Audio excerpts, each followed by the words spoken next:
Welcome to our first SupplierEdge webinar. We are extremely excited to have our first event really be veteran-focused, where we're going to be today diving into understanding how veterans can leverage their veteran-owned status to get into corporate and government contracts. I don't want to, spend a ton of time here going over. I really want to dive in. We have such a wonderful guest today, a guest speaker, that I'm going to let him spend the vast majority of the time speaking. But I thought I would just quickly say that, give you a little intro. My name is Dustin Luther. I'm the Director of Engagement at Dun Bradstreet Credibility Corp. And our team has been working really hard to help educate business owners of all types, really, how they can get into and leverage supplier programs lately. That's one of the projects that's been kind of near and dear to my team. So with that said, we have a real community on LinkedIn that we've recently started. As of yesterday, we started promoting it with the launch of this SupplierEdge webinars.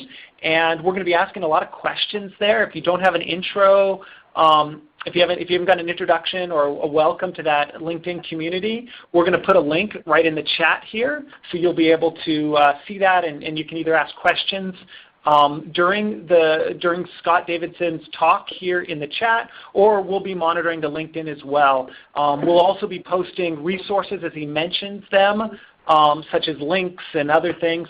We've already posted on that community the slide deck that we're using today. So if you afterwards want to review any of the things here that Captain Scott Davidson is going to be talking about, all of it is posted on that LinkedIn community that we're calling SupplierEdge Community. So please check that out as well. With that said, I really wanted to have a warm and strong welcome to Captain Scott Davidson. I met him at a procurement event in Washington, D.C. in the spring, so a good 6 months ago maybe or so. And he had a crowd around his table there as he just had lots of different people wanting just to get information from him. And he just was such a great speaker. I was immediately attracted to him and started to ask my own questions. And we realized that it should be wonderful to have him come on this show. So he is the managing principal of Vets GSA and has an incredible amount of experience in helping people leverage their veteran-owned status to get government contracts. So couldn't be more thrilled to have him come on here. And with that said, Scott, thank you so much. And I want to welcome and really turn this presentation over to you. Thanks, Dustin. I appreciate it. Welcome, everybody. Thank you for the great introduction, of course. I don't have much more to add to it, except that we're excited to be working with Dun Bradstreet Credibility Corp to be able to put out this information. With that being said, we'll jump right into the presentation. Quick overview of the agenda. Today, I just will say not so much reading off the slide, but I'll be giving the information as best as I can as far as just my experience that we have. This is, like Dustin had said, very central focus to business owners who are service-disabled and veteran-owned small business owners who are looking to enter into the government procurement work, as a contractor or a vendor. It also is kind of going to give you some guidance as far as what may be the best choice for your company, and also potentially give you some information as to where you need to start steering some of the business and focus of your business. To see who's the more receptive agencies out there. And then, of course, we'll finish up with, I think, some interesting numbers that people should see from the last FY 2014 contract spends, so they can see where the set-asides were going, who the agencies were that did the most buys, and just, again, some other pertinent information that may help you in some of your future capture efforts as you're pursuing work with the federal government. All right, so we'll go to Slide 4. Just a quick slide, veteran business landscape. This is something that's been circulated a little bit through the SBA and some other places, but I think it's some great information because it kind of gives you a nice demographic representation of what our community looks like right now. Of course, it's easy to say that we are an important force within the American economy. As you see, currently veterans have 2.5 million small businesses, and of course 9% of those firms, or a total of 9% of all the small firms in the U.S. A little bit of a smaller demographic, of course, the 200,000 veteran-owned small businesses are actually service-connected or service-disabled veteran-owned small businesses. 1 out of 6 veterans start a business, which gives you a good idea of the type of entrepreneurship spirit that's alive in current veterans. And then my last piece I added, of course, that veteran-owned and service-disabled veteran-owned small businesses are actually the only socioeconomic status that you can earn. Everything else would either be through something, of course, that was either by birth or some other type of affinity, but it's going to be directly from something that you only can earn those 2 statuses. Okay. What I want to start with is the question I get asked the most, regardless of all the other items that we do provide to people. The question that really people come down to me and say is, you know what, Scott, they go, what do you need as far as the programs and all the certifications and things that you require? What is out there? Does it benefit me to go through the Department of Veterans Affairs certification for work, or do I just do the self-certifying program that's just done through your SAM record through sam.gov? I guess what I'll do is I'll give you the best piece is, yes, I mean, the highlight of the program is that both programs do provide you with subcontracting opportunities, obviously. You do, as you establish eligibility, whether it's through the CVE program or through SAM, you're then eligible to bid on whatever your qualifying factors are for each one of the businesses. With that being said, the most important piece with this is what exactly does it entail? What would be the choice that you want to make as far as, do I go through this a tremendous amount of paperwork, and it's very time consuming to do the CVE certification through the VA, and are those benefits there? What I can say just through experience, and I assisted many vendors, service-disabled veterans and veteran-owned small businesses to get through that process since it's been the inception of how they changed their certification process at the VA. I will say that, and it's important to know that only the VA, if you want to contract with the VA, that is the only current agency that requires the CVE certification. All the other agencies in the federal government only require you to do self-certification through SAM. So you have to make the decision is your target that you're looking for as far as to sell your goods or your services, is it going to be a hard target with the VA as far as, yes, they buy what I sell on this type of record, as far as whatever it is that you're going to offer, is that going to be my target? Do I want to sell directly to the VA? Or am I I want to be diverse, DOD, Department of Homeland Security, et cetera. It really just depends on that focus. Obviously, if you are going to be a medical supply company, I would say, well, most likely you're going to want to touch into the VA clinics and hospitals across the United States. And yeah, that's probably a pretty good spot for you, even if you're doing some type of medical service, et cetera. But again, keep that in mind. Yes, the VA does buy a lot of different things, but as we go deeper into this presentation, I give a breakdown of the actual buy. I give a breakdown of what each agency does, so you can get a better idea of what it looks like. And again, is this strategically the smart thing to do as a company to say, okay, I'm going to get both of these. I want my CVE certification from the VA, and I'm already self-certified. Again, the VA has this program. I'm not going to dissuade you from doing it. I'm just going to say as a strategic decision for a company, just make sure that if you're going to go through the exercise that it's going to be worth to have that tool in your toolbox, whereas where you just need to self-certify on the other end through SAM. This just gives a quick, and again, this presentation is available for you, so this kind of gives you a quick overview of what requires what with self-certification or not. And again, this can be available online for you to take a look at. Okay. Just a quick overview. If you're not familiar, again, most companies will understand this, but we want to make sure. One of the biggest pieces here is the second bullet. People don't realize that a veteran with a 0 to 100% disability rating is actually eligible to self-represent as a service-disabled veteran-owned small business. The one question I always get is the 0% piece. Just real quick, if you have been evaluated by the VA and you have a letter that states it's a 0% service-connected disability and names what it is, yes, you are eligible. So I just want to make sure that as people scratch their head and look at me all the time, and then we go ahead and we point back to where, the exact regulation where it states that, but yes, you can find all that information on va.gov and some other, any other website that is reliable when it comes to, SBA, when it comes to service-disabled veteran-owned small businesses. But I do want to make sure that everybody understands that, you've had to be honorably discharged, and then, of course, if you have a 0 to 100%, that's for service-disabled veteran. If you're just an honorably discharged veteran, of course, you can always go ahead and self-certify for your veteran-owned small business status. And again, just some additional pieces. The NAICS code will always show you exactly where you need to be for what the small size is for your standard regardless of for business size.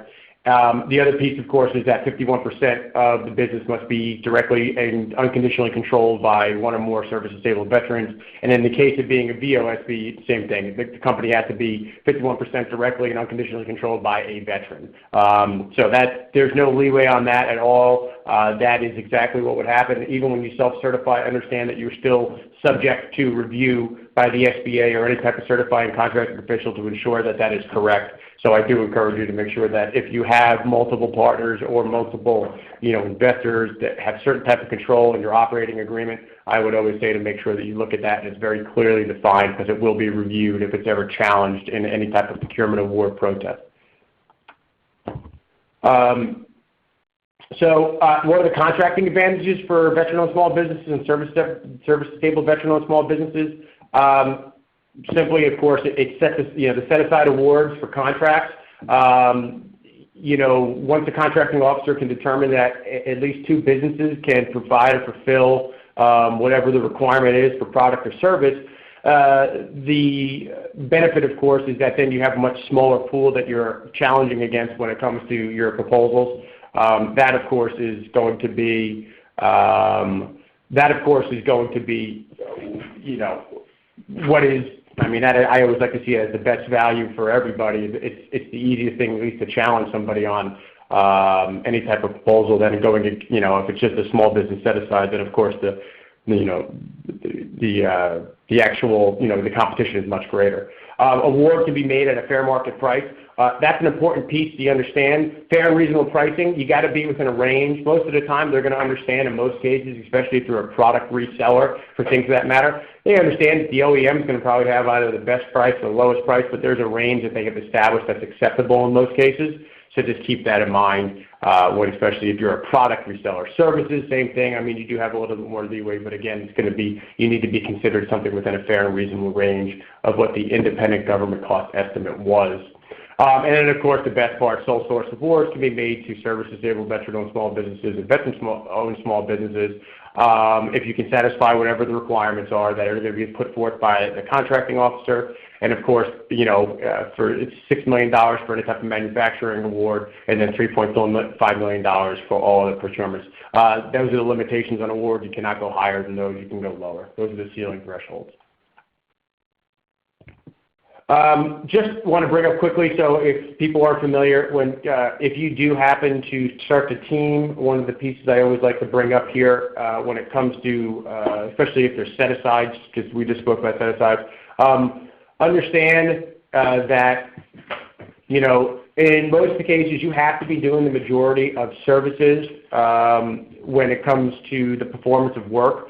We don't have to go over this whole chart here. Again, it's available to you. But just understand that the majority of work has to be performed by you. There are certain nuances that are allowed, but understand what each one of those mean per the contract. And just make sure that everything is solid when you do anything in writing about work share. Because again, if it's ever protested, it can be, it will be verified by the contracting officer through certified payrolls and other means of audit. And I just want to make sure that you understand that there is a limitation on what can be performed if you are underneath that set-aside rule and you're trying to, if you team with someone who is not a service-disabled veteran-owned small business.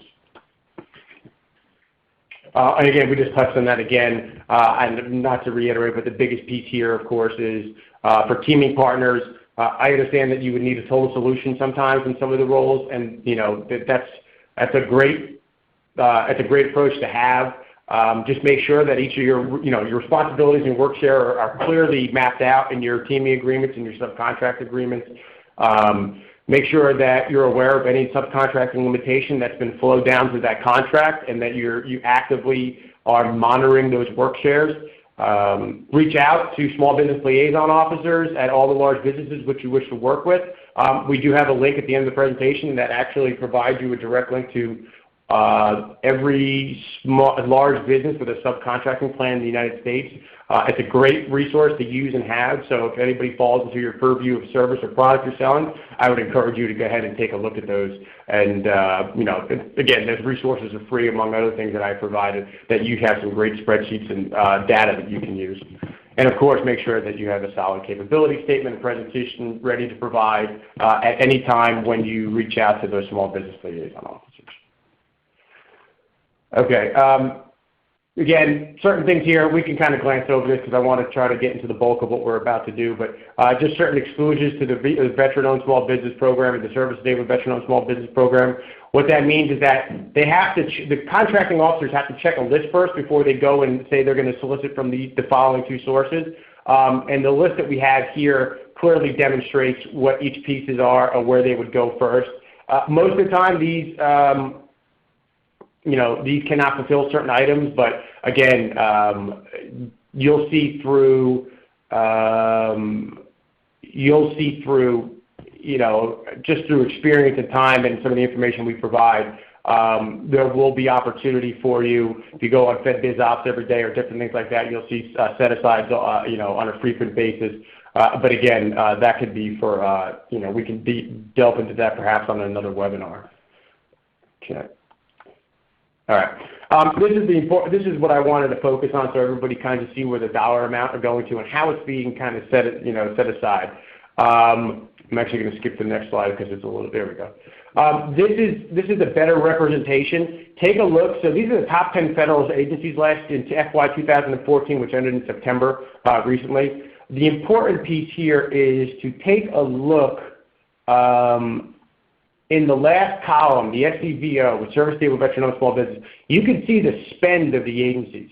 So if you take a look at who made their goal, who did it, it's kind of obvious, but so the Department of Defense, of course, would be your first choice depending on where you want to go and sell, because it's $3.1 billion was set aside for service disabled veteran-owned small businesses in those types of competition. They didn't meet their goal. So the reason being, most of the time, is you really want to pursue and find out, under the Department of Defense, you want to see what programs didn't meet their goal, and those are the programs you probably want to be contacting if you can sell something to them as far as services, because you have to. It's a very big push for the administration to ensure these agencies are meeting their goal. A lot of the time, though, the issue really stands that they can't find, or they don't have people who respond to sources sought or any other type of piece there that they can find service-disabled veteran-owned small business or veteran-owned small business to satisfy the requirement. So as you look through, yes, if you go down the list here, Department of Energy missed, Department of Health and Human Services missed. You would want to take a look at, of course, the VA made 18%, as they should, because they are the VA. But also keep in mind then, if you're going to be competing against more veterans at the VA level through that certification. So that's just something, again, you got to make sure that you are going to have something to sell to them. Department of Homeland Security did a great job at $662 million, so they're veteran-friendly. And so does the Department of Justice, Agriculture, Commerce, and the General Services Administration. This is a great breakdown of where at the start, and we'll have some more detail here in a second, but at the minimum, you're going to want to look at these agencies, actually at the top 10, because again, NASA, Health and Human Service, Energy, even Defense, these are the ones who have failed to meet their goals, and these are the ones that you can help assist. They just don't know you exist. So this is where you reach out to small business liaison officers, program people, things of that nature, to get noticed and understand. The other thing I always tell people is that if you see a source is sought, make sure you answer it, especially when you state your business size, So everybody understands ahead of time that they do have the ability to solicit it as a set-aside to service disabled and veteran-owned small businesses. And we just talked about, 4 of the top 10 agencies is failed to meet the set-aside goal, which means it should be prime target picking for vendors to go after those particular agencies. All right, this is where I wanted to show. So DoD, of course, being the largest of the overall spend for the federal government, they have the biggest budget to pull from when it comes to the set-aside for veteran-owned and service-disabled veteran-owned. So if you take a look, again, 2.21%, their goal was 3%, they missed it, but they did, there's $3.1 billion that should have been set aside. One of the things you want to look at here is simply, best thing is look at the top 5 states, Virginia, California, Maryland, Texas, and Alabama. So, I mean, target-rich environment, of course, is going to be the Washington, D.C., the Mid-Atlantic area, because that's where the most money flows through. And then, of course, the other ones are far and few between, but that's where you should be at least looking for to target. And then you couple that with what are the 5 top products sold, as you can see, number 1, engineering and technical services in the billion, 1.6 billion mark. And then, of course, fuel oils being the other piece there. But the big takeaway is the fact is that if you look at it, services, where 4 out of the 5 items that are being bought in bulk are at the top items being sold to the federal government, with fuel oils being, the number 2 and only the one only place over there that they're selling a product in that top 5. So it's something to at least keep in mind. Again, where you want to focus your capture efforts, this would probably help you and make a good decision or smart strategic decision as well. Maybe, we should refocus our efforts into different programs into the Department of Defense. And if I should be looking into Virginia area, et cetera. Okay. The one other piece there was that everybody, I'm going to just kind of go back for a second. If you look on the bottom, the types of contracts, understand where the government's going, look at the major disparity between firm fixed price and then anything else. It's 17, it's 4 times the amount of what a cost plus fixed fee is. That also should help you understand about certain things about maybe, what type of work that's going to be performed in the future. Understand that that's the way the government is going for a long time. It's going to continue to go that way, especially with, sequestration, continuing resolutions, all the great things with budget cuts recently. The expectation will be, of course, that firm fixed price will be the bulk of any type of work that you see in the future, simply because of the fact that, it's the risk falls on the contractor themselves. And then it's just going to be the preferred method. Even time and material, cost reimbursable, those types of contracts will eventually dwindle down to very small amounts, and the bulk will always be firm fixed price. Okay.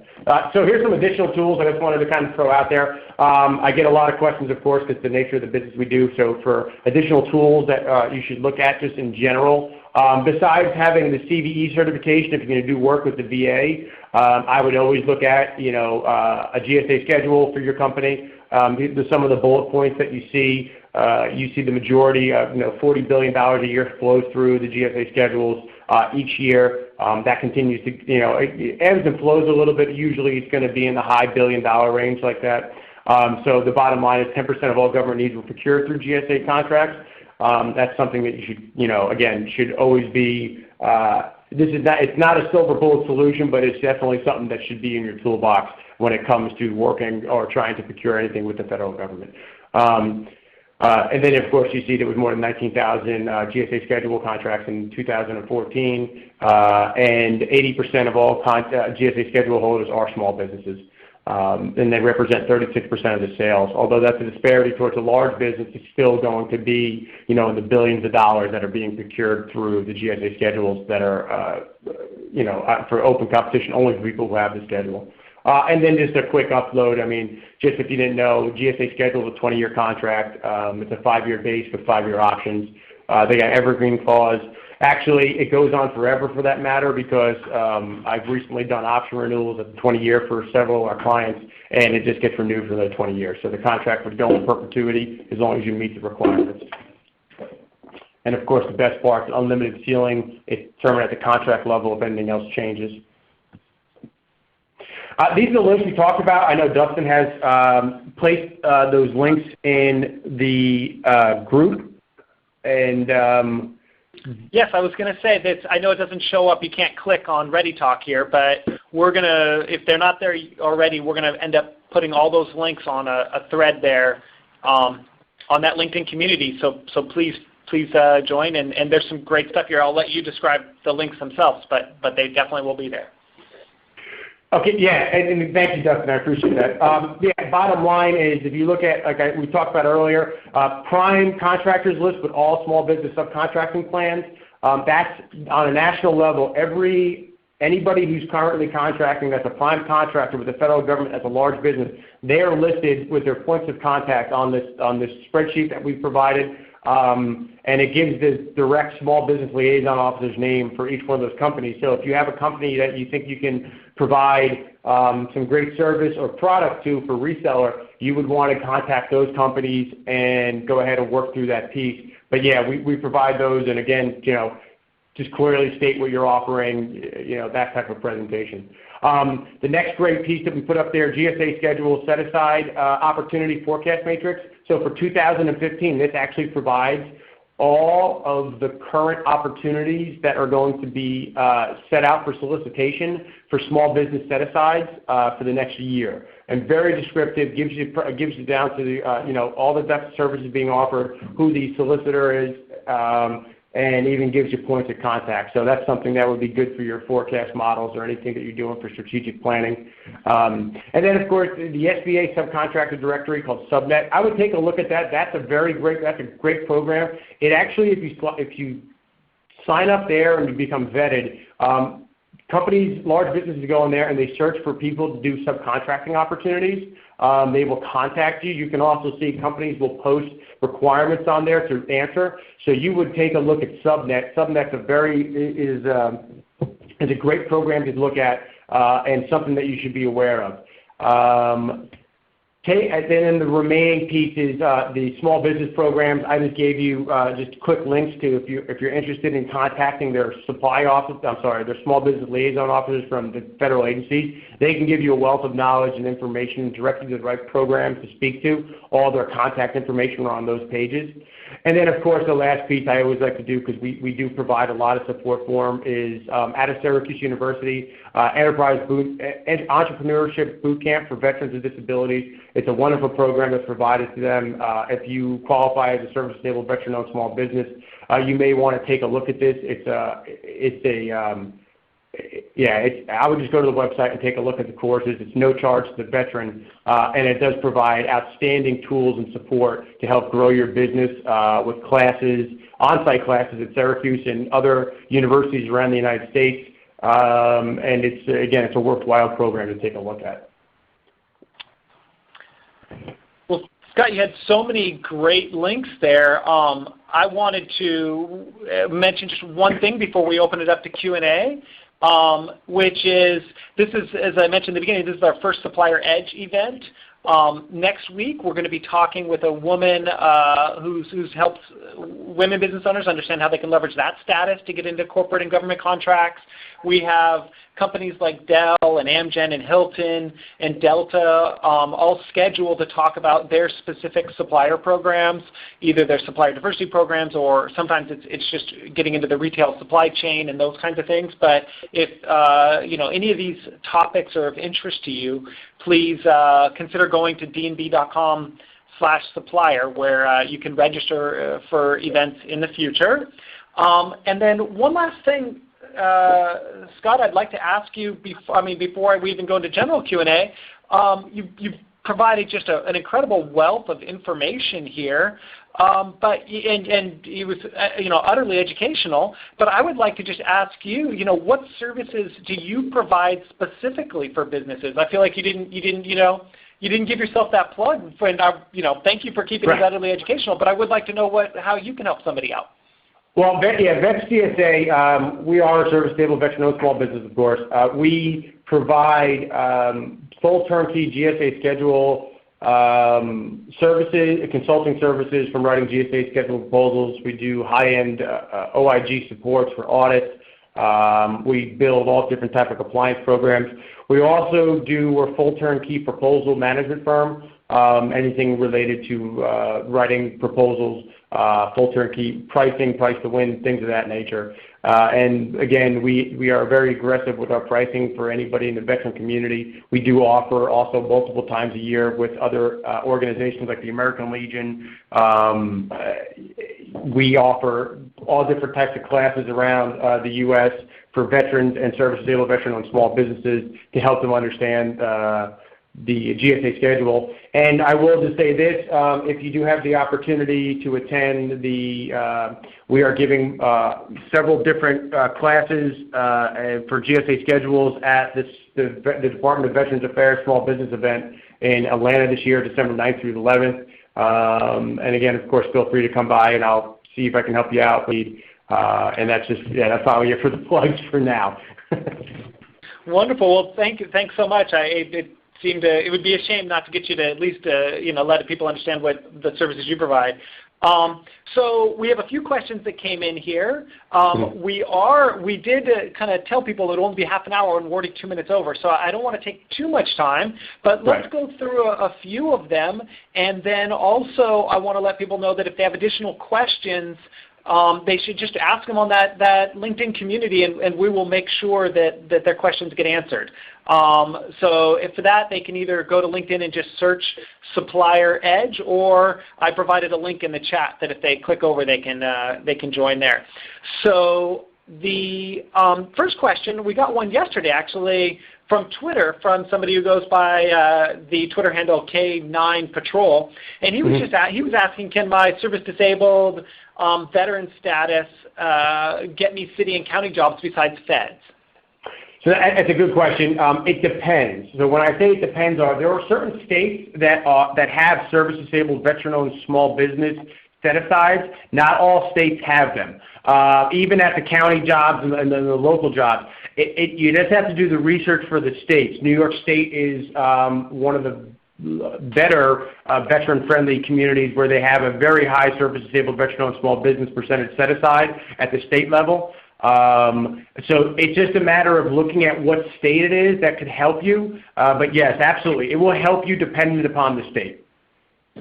So on a related note, one of the ways that I came into becoming familiar with the supplier diversity contracts and veteran status, kind of the importance of that, was through a Navy Gold Coast event that we've gone to a couple of years in a row that the Navy puts on to help some of their large primes get subcontracting opportunities with small business owners.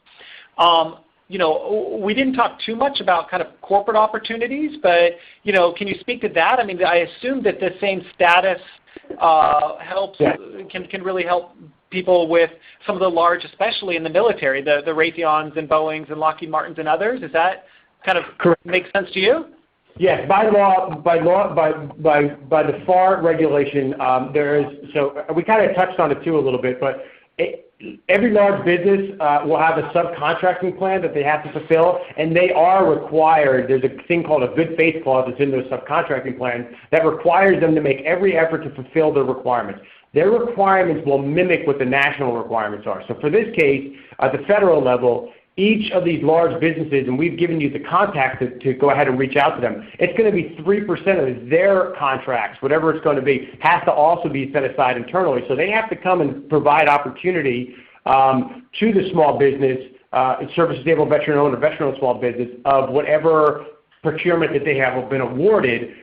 They have to actively demonstrate that they're out there trying to fulfill this requirement as well. So absolutely, go both ways with it. State and local, federal. You leverage your status, but the other status you want to leverage is talk to your to the list we gave you with the subcontracting plans.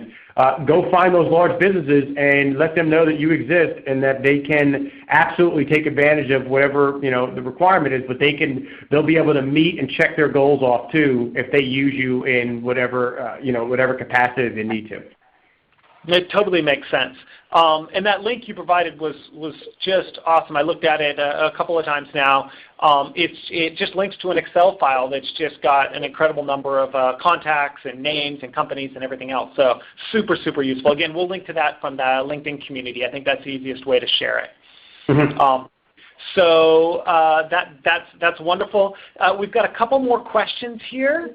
There's one that's kind of on the positive side, and then one's the negative, and I want to bring them both together. So, are there any types of companies you're seeing that work really well, that tend to get contracts really easily, whether it be like companies providing security services or a certain type of product? And on the flip side, are there any veteran-owned businesses that tend to not do well in these contracting opportunities? I think it's situation dependent. I think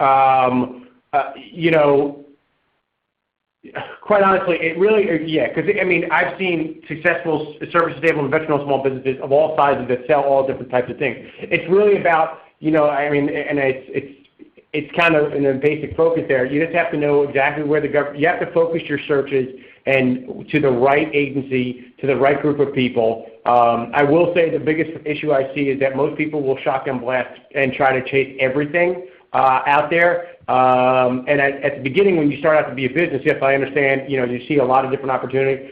It should be what you really do qualify for, and you need to form those relationships. Going in blind, most of the cases don't work. We help a lot of businesses write proposals and develop business for them, and that's just not the way to do it, especially if they're service-disabled, veteran-owned, or veteran-owned small businesses.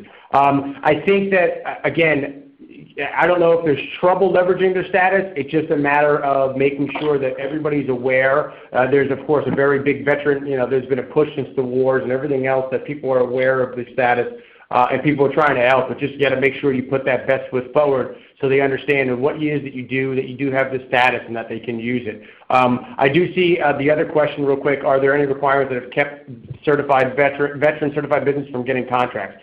Of course, if you breach your NAICS code size, if you get too big, you're no longer a small business, then you lose your status.